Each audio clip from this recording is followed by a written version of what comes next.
Amém, irmãos? Enquanto o irmão Lucas vem fazendo a oração. Espírito Santo, Senhor, eis-nos aqui, Senhor. O Senhor sabe que nós não sabemos de coisa alguma, Pai. E eu te peço, Espírito Santo, vem nos usar, Senhor, para falar um pouco da Tua palavra, Senhor. Nós somos dependentes de Ti, Senhor.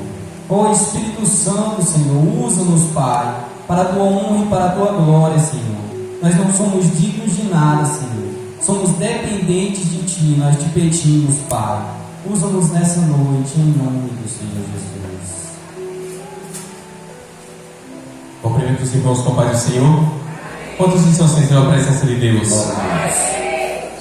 Livro de Hebreus, capítulo de número 10, versículo de número 26 em diante, sem perda de tempo, diz: porque se vivermos deliberadamente em pecado, depois de termos recebido o pleno conhecimento da verdade, já não resta sacrifício pelos pecados, mas uma terrível expectativa de juízo de fogo, ardente, prestes a consumir todos os inimigos de Deus. Ora, se aqueles que rejeitam a lei de Moisés morreram sem misericórdia mediante a palavra de acusação de 2 ou 3 testemunhas, julgai vós quanto maior castigo merecerá quem feriu os pés do Filho de Deus, profanou o sangue da aliança pela qual ele foi santificado e insultou o Espírito Santo. Porquanto nós conhecemos aquele que declarou: a mim pertence a vingança.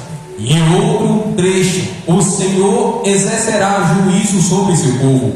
Assim, terrível coisa é cair nas mãos de Deus vivo. Contudo, lembrai-vos dos primeiros dias em que, depois de seres iluminados, suportastes uma grande provação e sofrimentos. Algumas vezes fostes expostos ao público como espetáculo de humilhação e perseguição, e outras vezes vos associastes aos que da mesma maneira foram ofendidos, porque não somente vos compadecestes dos escarnecedores, como também recebestes alegria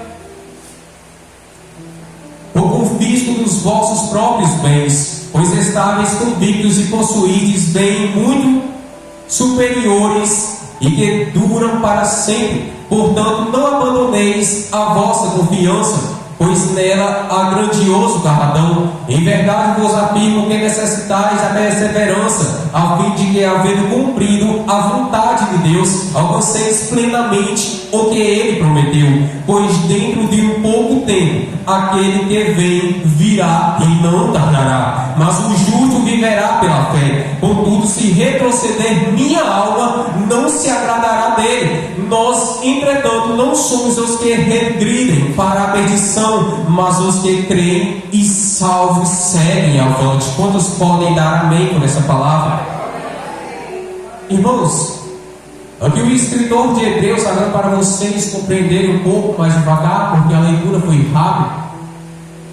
O escritor de Hebreus aqui está dizendo o seguinte: olha, foram muitas as pessoas que passaram por perseguições, passaram por humilhações, passaram por escárnios, passaram por muitas coisas ruins por amor à palavra, só que as mesmas não desistiram. Eu torno a repetir mais uma vez: foram muitas as pessoas que foram perseguidas, foram humilhadas, elas foram feitas de espetáculo para o público, mas não negaram o nome do Senhor Jesus Cristo. Elas passaram problemas, só que elas colocaram dentro do coração uma coisa: eu não nego o nome daquele que não me negou, eu não nego o nome daquele que não me negou na cruz. Naquele momento as pessoas já estavam entendendo, os cristãos já estavam entendendo: aquele homem que morreu na cruz, eu também estou disposto a morrer por amor a ele. Se ele verdadeiramente morreu por amor a mim, eis que eu não vou desistir. E muitos foram mortos, muitos eles foram caluniados, muitos eles foram zombados, mas eles não desistiram do nome do Senhor Jesus. Aí é o que o escritor de Hebreus está dizendo: Deus ele se agradou dessas pessoas, Deus ele se agradou de cada uma dessas pessoas, ao ponto dele mesmo dizer: a minha alma não terá prazer naquele que recua, mas naquele que vai adiante. O meu espírito vai junto com ele. Glória a Deus, irmãos. É algo bastante impressionante que o Lucas falou. Justamente porque a fé é algo essencial na vida de um cristão, algo necessário, algo que nós temos que ter. E vemos algo impressionante, porque para nós tocarmos, como o pastor falou, para tocarmos no Senhor Jesus, tem que ser pela fé, não tem outro jeito. Para se chegarmos até Ele, tem que ser pela fé. E durante a pregação do pastor, me veio uma revelação tremenda da palavra. Qual? Me veio Lucas, capítulo 7, versículo 11. Jesus ressuscita o filho da viúva de Naim. Isso é algo bastante impressionante. Por quê? Porque o filho daquela mulher tinha morrido. O filho daquela mulher tinha falecido. E aquela mulher estava chorando. E Jesus vindo de encontro, o que acontece? Ele vê aquela mulher chorando, mas aquela mulher não pede para que o filho fosse ressuscitado. Aquela mulher não chega até Jesus como aquelas outras pessoas e diz: ei, Senhor, ressuscita o meu filho. Por quê? Porque o choro dela era de aceitação. Ela já tinha aceitado que o filho dela estava morto, por isso chorava. Ela já tinha aceitado que não tinha mais jeito. E Jesus, indo de encontro àquela mulher, ele olha para ela e diz: não chores. Ele olha para aquela mulher e diz: não chores. E ele vai de encontro ao filho e ressuscita aquele menino, e ressuscita aquele jovem. O que isso quer dizer? Tem pessoas, que essa palavra de hoje, tem pessoas aqui que já aceitou o problema, que aceitou a situação, que já está chorando, mas o Senhor Jesus veio nessa noite com essa palavra poderosa para dizer que vai transformar o tempo de choro em alegria, para transformar esse problema em alegria. Por quê? Porque aquela mulher, ela tinha aceitado já a morte do filho. Ela não pediu a Jesus, ela viu Jesus ali, mas não tinha força de pedir que o filho fosse ressuscitado, não tinha mais forças. Mas Jesus moveu de íntima compaixão, olha algo tremendo. O Senhor Jesus, Ele ama tanto você, que Ele viu o choro daquela mulher e disse: eu vou ressuscitar o filho dela, eu vou mudar a história desse velório. Esse velório que está tendo choro agora irá ter alegria. Esse é o amor de Deus para cada um de vocês. Irmãos, compreendam essa palavra. Muitas vezes Satanás vai fazer de tudo para perdermos a fé. Todavia a palavra nos ensina que a fé vem pelo ouvir, e o ouvir pela palavra de Deus. Só tem uma maneira de termos fé no coração, de ouvir a palavra do nosso Senhor. Não tem por onde fugir, não tem outro caminho a não ser esse. Muitas pessoas não têm fé e a ansiedade prevalece, tomando de conta do coração. Agora por quê? Porque estão afastadas da palavra do Senhor. O único meio que o Senhor pode usar para dar a fé, as pessoas já estão se afastando, as pessoas já estão duvidando. Agora eu vou trazer algo bem interessante. Se vocês prestaram atenção na pregação que o pastor falou, vocês também vão perceber algo muito interessante, uma diferença entre Maria e Marta. Essa diferença já vem de tempos. Qual? Justamente a diferença em que teve um dia em que Jesus foi à casa de Marta e de Maria, à casa de Lázaro, e nesse dia em que Jesus foi à casa deles, teve uma coisa que chamou muita atenção e que ficou escrito no Evangelho de Jesus, segundo escreveu Lucas. Sabe o que aconteceu? Eu quero saber se a igreja está participativa. Pergunta o quê? Está fraco. Pergunta o quê, igreja? Vocês entendam. Enquanto Maria, ela ficava sentada aos pés de Jesus, Marta ficava fazendo uma coisa e ficava fazendo outra. Marta estava inquieta. Ela estava tão inquieta que ela não parava. Jesus estava lá, só que ela não deu atenção a Jesus. Rebebeivasse, caladabassúria. Eu estou com o atrevimento para falar. Muitas pessoas não estão dando atenção ao Senhor Jesus. Muitas vezes Jesus quer falar com pessoas, só que as mesmas não estão dando ouvidos.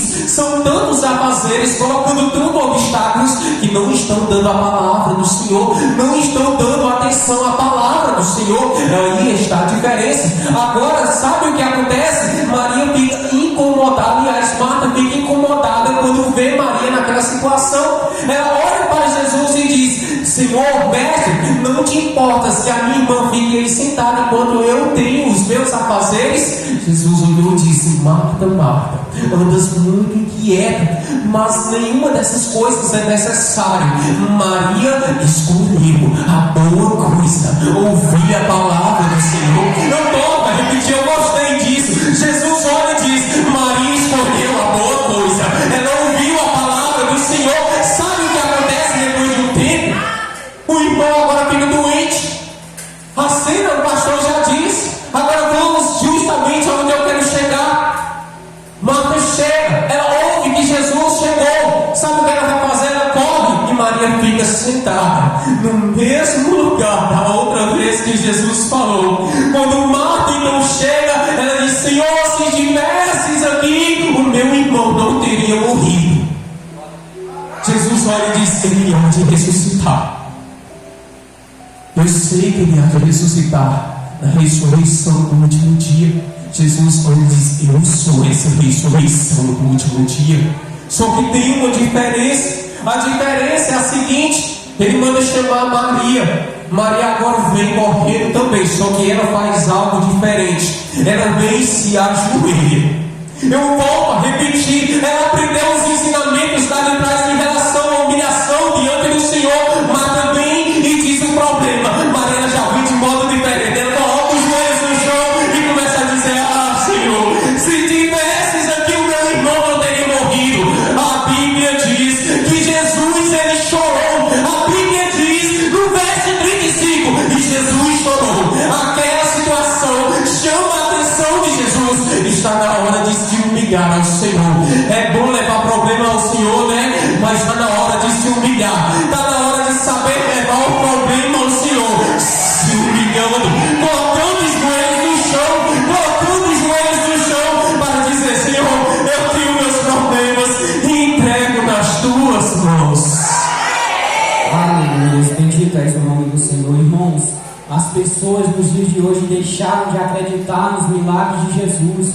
As pessoas têm tentado mudar tanto a Bíblia, que tem se esquecido que a Bíblia é a mesma. Ela foi a mesma antes, ela vai ser a mesma hoje, vai continuar sendo a mesma. O Jesus que foi o Jesus que curou antes é o mesmo Jesus de hoje.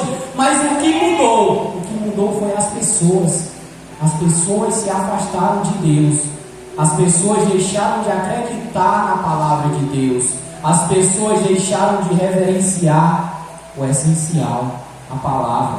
Antes, quando eles viam uma palavra dessa, temiam, tinham temor. As pessoas tinham temor a essa palavra, porque quando viam, diziam: olha, essa palavra é a palavra de Deus, não pode falar nada contra ela, não pode falar nada contra essa palavra. Olha, tome cuidado com as suas brincadeiras contra Deus. Mas o que tem acontecido nos dias de hoje, as pessoas têm deixado isso. Até isso tem se acabado. O que vemos pessoas rasgando a Bíblia, vemos pessoas blasfemando contra o nome do Senhor Jesus, vemos pessoas brincando com a obra de Deus. Não é Deus que mudou, são as pessoas que se afastaram do Senhor Jesus. São as pessoas que, devido a se entregar tanto ao pecado, se tornou tão mal que se afastaram de Deus. Está na hora de voltar a ter reverência com a palavra. Está na hora de voltar a ter reverência, tremer e temer diante da palavra do Senhor. Quem não teme, quem não treme em relação a esta palavra, não tem respeito a Deus. Todos os que zombam desta palavra, uma hora hão de dar conta das zombações diante do próprio Deus. É fácil hoje negar ao Senhor, é fácil hoje zombar, é fácil hoje esquecer, é fácil hoje duvidar. Só que tem um detalhe: a palavra está tão fácil que está diante de vocês. A pergunta é: vocês estão próximos a ela? Ela está diante de vocês. A pergunta é: quantas vezes você já tem ido até a palavra de Deus? Já ouviram um ditado: a palavra renova a cada dia? Eu agora digo: a palavra renova aquele que busca a cada dia. A palavra toma a iniciativa de renovar todos aqueles que buscam. Porque tem uma diferença da atualidade de hoje em dia para o passado. A diferença é simples. Se vocês pegam pessoas antigamente, sabe qual era o prazer delas? E a casa de oração. Sabe qual é o prazer de muitos hoje em dia? O celular. Sabe qual é o prazer de muitos hoje em dia? Festas. Sabe qual é o prazer de muitos hoje em dia? Bebidas. Sabe qual é o prazer de muitos hoje em dia? Amizades. Sabe qual é o prazer de muitos hoje em dia? Jogos. Sabe o que é o prazer de muitos hoje em dia? Prostituição. Mas cadê o prazer pela palavra do Senhor? Cadê o prazer pela palavra do Altíssimo? Aí está a diferença. Muitos não estão valorizando a palavra. A casa de oração, ela pode estar entupida de gente. Mas sabe por que não está? Porque as pessoas estão perdendo o amor pela palavra de Deus. Mas aqueles que amam serão recompensados. Aqueles que amam fazem como todos os seus discípulos, os discípulos de Cristo fizeram. Passe o que passar, mas a palavra não será rejeitada. Eu aceitarei, farei como Paulo. Estou crucificado em Cristo Jesus, e vive não mais eu, mas Cristo vive em minha vida. Agora eu pergunto: Cristo está vivendo em sua vida? A pergunta é simples. Será que Cristo está vivendo em sua vida? Porque hoje em dia muitos se apavoram em ouvir a verdade.